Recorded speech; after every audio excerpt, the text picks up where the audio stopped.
Good evening. It's the 16th of April. This is our news bulletin. I'm Faye D'Souza. Thank you for joining us. Now, normally this bulletin goes behind the paywall for our members only, but today as a free sampler, we're putting it out for everybody. We do this bulletin on a nightly basis for our members on YouTube and on Instagram. So if you like what you hear, feel free to sign up for our membership. Even the lowest rung of our membership will give you access to these bulletins every day. Today, of course, we're taking a look at what's happening in Parliament, and then we'll look at the rest of news coming in from across the world.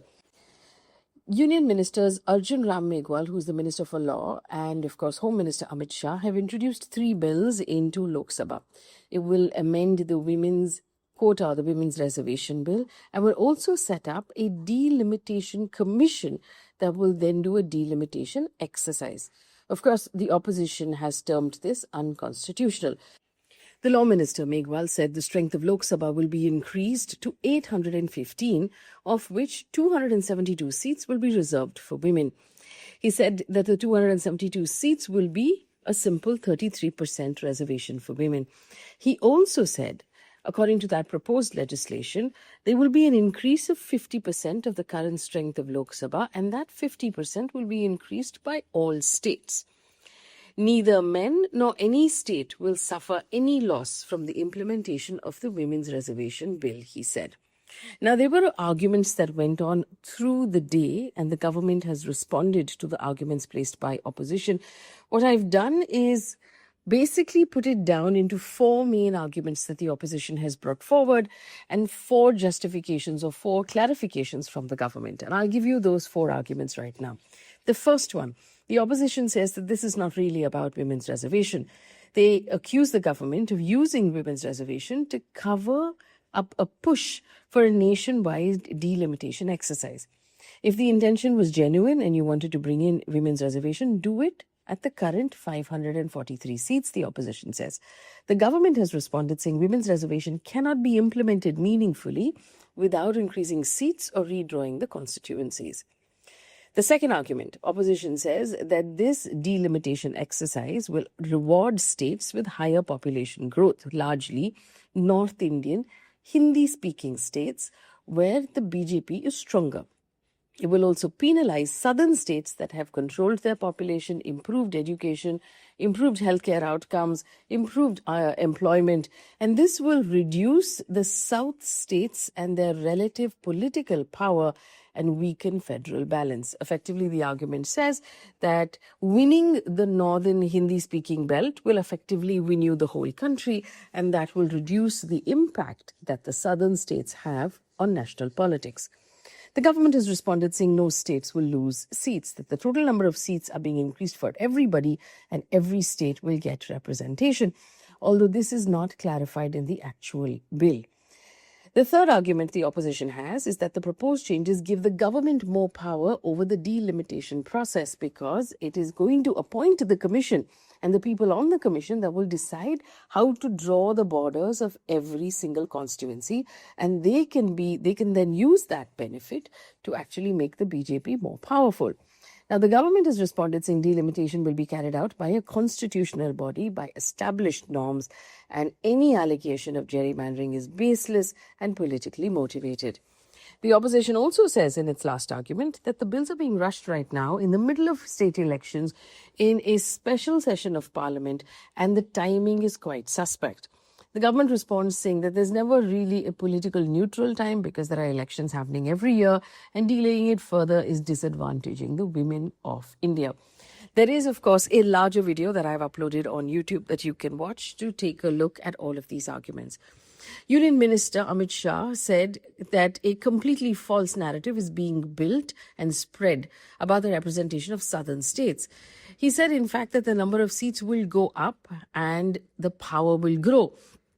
He said in Lok Sabha, the 5 southern states put together currently have 129 seats. It will go up to 195 seats, and the percentage of power will go up from 23.76 to 23.87. Shah also strongly rejected the opposition suggestion that the government will indulge in some kind of mischief during the delimitation exercise, saying that the NDA government has not made any changes to the existing law. Explaining how the total number of seats in Lok Sabha is fixed at 816, he said this is exactly 50% more than the current total seats. The Prime Minister, Narendra Modi, also spoke in Lok Sabha today, and he asserted that no state, big or small, north or south, east or west, will be discriminated by the delimitation of constituencies. There will be no change in the proportion of seats, he said. The increase is also likely to be in the same proportion. The Prime Minister also said the ruling dispensation does not want credit for the implementation of the Women's Reservation Law. It is happy to give credit to the opposition. The Prime Minister said no one should remain under the illusion that they are giving something special to women of the country. This is their right. Of course, the DMK in Tamil Nadu has said it will move the Supreme Court against the delimitation bill if it is passed in Parliament. The party's legal department secretary has said the legal option always remains open. We will take legal steps in the interest of southern states. He said he also wondered if the bill would be passed at all because the BJP does not have the numbers. Now, with regard to the assurance given by the Union Minister about the number of seats increased for every state, he said this is an oral assurance and it will not give confidence because the bill should have a clarification which is not there. Talking off those numbers, the ruling NDA does not have the required numbers that it needs to pass these bills through Parliament because this is an amendment of the Constitution. It requires two-thirds majority. The NDA has the support of 293 members in Lok Sabha, which is 54%. It actually needs 360 to support the bill to pass it through, which means that it will need the help of some other parties or it will need some parties to abstain. In case the bills do get passed by Lok Sabha and wind up in Rajya Sabha, where the NDA has 141 members in their favour, which is 58%, it will still fall short. It will need the support of 163 other members in order to hit that two-thirds majority. So sources have said that several BJP MPs have admitted privately that they do not have the numbers to get these key bills passed. Voting on the bills will happen at 4 p.m. tomorrow afternoon. Moving on to other news coming in from our country. In an incident that took place in Delhi airport today, the wings of an Akasa Air and a SpiceJet plane came in contact at the taxiway of Delhi airport. The aircrafts have been grounded due to damages, but no one's been hurt. Officials at Akasa Aircraft said the aircraft was taxiing for takeoff and SpiceJet was taxiing for a parking stand when this happened about 2:15 this afternoon. The Akasa airplane was to operate a flight from Delhi to Hyderabad and SpiceJet had arrived from Leh. The airlines say that all passengers and crews were safely disembarked and SpiceJet aircraft has been grounded in Delhi. Shifting focus to election-bound states in Tamil Nadu, TVK chief Vijay today released his poll manifesto.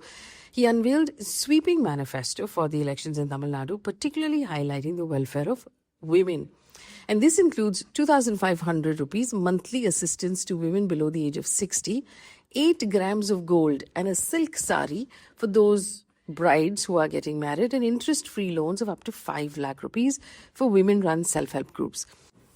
Vijay has also promised 100 special residential schools named after the iconic leader Kamaraja, higher education loans up to 20 lakh rupees, and he's also assured of the creation of an AI ministry, an AI university, and an AI city.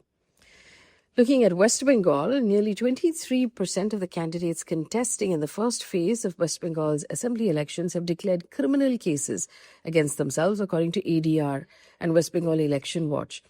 Among the major parties, apparently the BJP has the highest share of candidates with criminal cases, 106 out of 152. So 70% of those contesting for the BJP in the first phase have cases against them.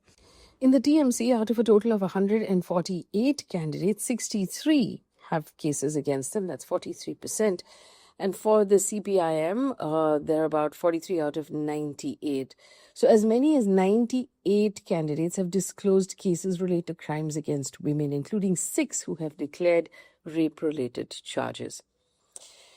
Taking a look at our stock markets, the stock markets closed lower after a volatile session. The Sensex declined 122 points. The Nifty closed below 24,200. But the really interesting numbers today, though, was silver and gold.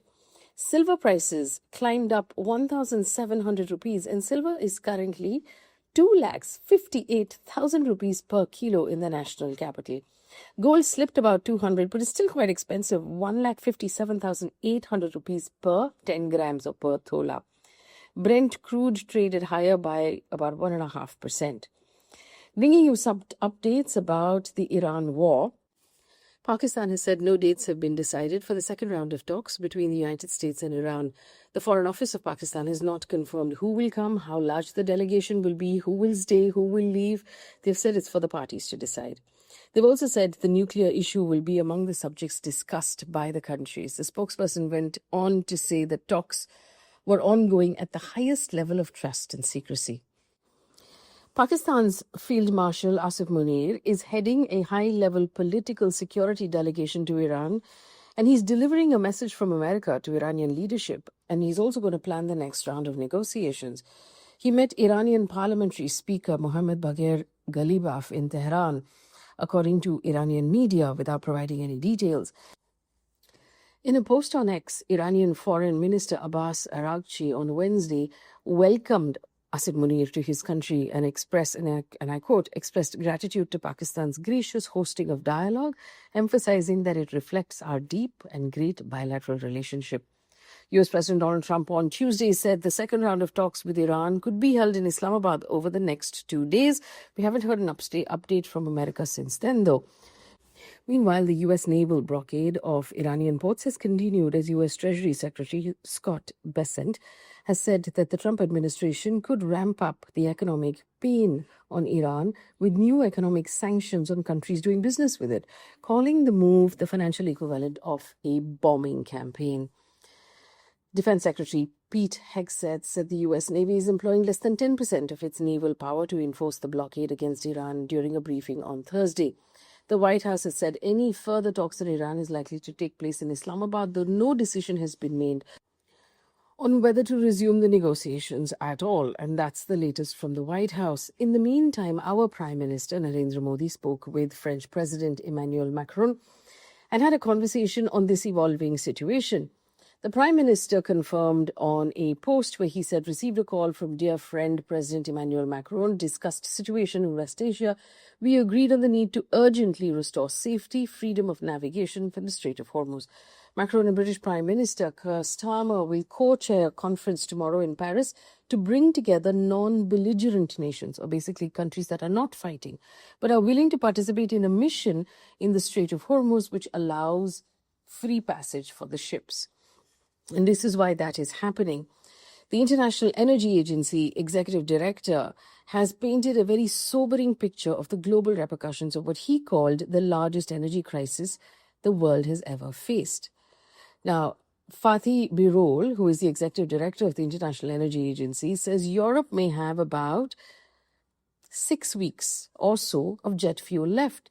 He told the Associated Press, warning of a possibility of flight cancellations very soon if oil supplies remained blocked. He said the impact will be higher petrol prices, higher gas prices, higher electricity prices in some parts of the world, and some parts will be hit worse than the others.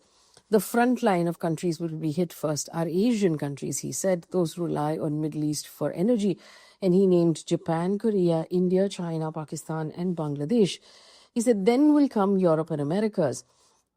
If the Strait of Hormuz isn't reopened, he said, for Europe at least, I can tell you very soon we'll begin to hear news of some flights from City A to City B being cancelled as a result of the lack of jet fuel. While we hope that both Iran and the US return to conversation and diplomacy as a solution to this problem, India is facing a heat wave. Now, yesterday we saw how Maharashtra as a state had come up with a list of rules to be able to deal with the heat, especially for those people who work in construction or work outdoors. Today, Uttarakhand has come out with rules. All schools in Uttarakhand will introduce a water bell to ensure hydration at regular intervals for students as temperatures rise across the state. The directive was issued by the Chief Secretary, who's instructed officials to also adjust school timings as needed to ensure proper ventilation in classrooms and ordered schools to maintain adequate stocks of ORS and essential medicines. District magistrates have been asked to impose a temporary ban on construction activities in areas facing water scarcity.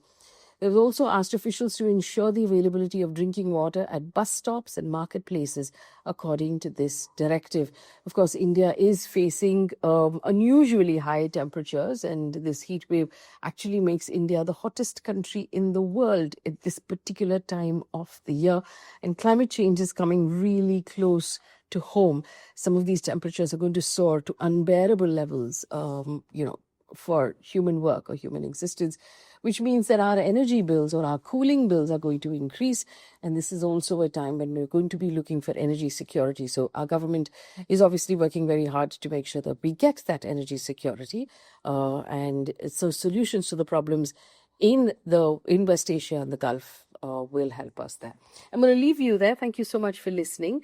If you are listening to the free option, remember to sign up for our membership if you want a bulletin like this every night. We put it out every night. And the idea behind this bulletin is it's not just to give you information, because in my opinion, the internet is full of information, and there's no dearth of information on the internet. The service that we're providing is to actually curate that information into stuff that we believe is of real relevance to you, and to fact check that information and then present it in a way that's easy to understand, but is also not triggering and it's not upsetting, and there's no opinion, and we're not trying to upset you or manipulate your emotions in any way. So that's the whole point behind this bulletin. It's for our members only. It's, the lowest rung of the membership will give you access to this bulletin. So if you want to sign up, we would be very grateful and happy to have you. Thank you so much for listening. Have a nice night.